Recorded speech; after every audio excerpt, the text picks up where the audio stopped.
আউযুবিল্লাহি মিনাশ শাইতানির রাজিম বিসমিল্লাহির রহমানির রহিম। প্রিয় ইউটিউব ভিউয়ার্স, আজকে একটি বহু পুরানা কিতাবের লজ্জাতুন্নেছা কিতাবের তদবির নিয়ে আসলাম। এই তদবিরটি হলো শত্রুকে বোবা বানানো এবং মুখ বন্ধ করার তদবির। এটা যে শত্রু গালিগালাজ করে, মুখ দিয়ে গালিগালাজ করে, মুখের মাধ্যমে অন্যায় অত্যাচার করে, হিংসা বিদ্বেষ করে, ফ্যাসাদ লাগায়, সেই শত্রুর মুখকে বন্ধ করার জন্য এই তদবিরটি কিন্তু বইয়ে সম্পূর্ণভাবে নিয়মটা উল্লেখ করা নাই, শুধুমাত্র বলছে বাহুতে ব্যবহার করতে বলছে, কিন্তু এটা বাহুতে ব্যবহার করা নয়।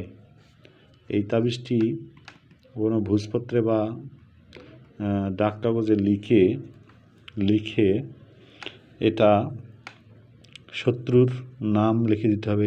তাবিজের পিছনে যে অমুক শত্রুর মুখ বন্ধ হয়ে যাক বা অমুক শত্রু বোবা হয়ে থাক, এভাবে লিখে এই নকশাটি, এই তাবিজটি লিখে যদি শত্রুর বাড়িতে বা সদর গেটে পুঁতে দেওয়া যায় বা চলাচল রাস্তায় পুঁতে দেওয়া যায়, তো শত্রু বোবা হয়ে যাবে। শত্রু আর কখনো মুখ দিয়ে কথা বলবে না, গালিগালাজ করবে না, তার মুখ বন্ধ হয়ে যাবে। যার প্রতি সে অন্যায় অত্যাচার করতেছে মুখ দিয়ে, তাকে দেখলে সে মাথা নিচু করে চলবে, হেড করে চলবে, তাকে দেখলে সে খামোশ হয়ে যাবে। আবার এইটা লিখে শত্রুর নাম সহ লিখে, যে শত্রু আপনার ক্ষতি করে মুখ দ্বারা গালিগালাজ করে, তো এইটা লিখে পিছনে শত্রুর নাম লিখে আপনি যদি সাথে রাখেন, ধারণ করেন, তাহলে শত্রু আপনাকে দেখলে তার মুখ বন্ধ হয়ে যাবে, কথা বলতে পারবে না, আপনার ওপর চোখ তুলে কথা বলতে পারবে না, ইত্যাদি ইত্যাদি।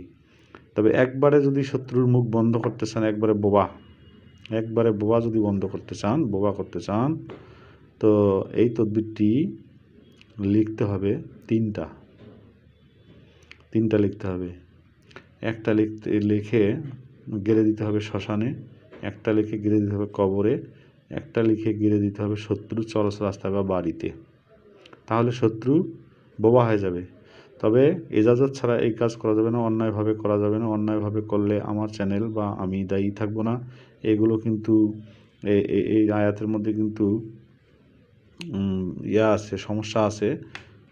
এখানে কিন্তু এই দেখেন, এখানে আইন কিন্তু 4 বার উল্লেখ করা আছে। এখানে ইয়া আল্লাহু লা হাওলা ওয়ালা কুওয়াতা ইল্লা বিল্লাহি আলিউল আজিম, এখানে আইনকে 4 বার উল্লেখ করা হয়েছে।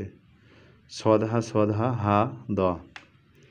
তো এটা হলো বহু পুরাতন একটা কিতাব, লজ্জাতুন্নেছা কিতাবে এটা উল্লেখ করেছে।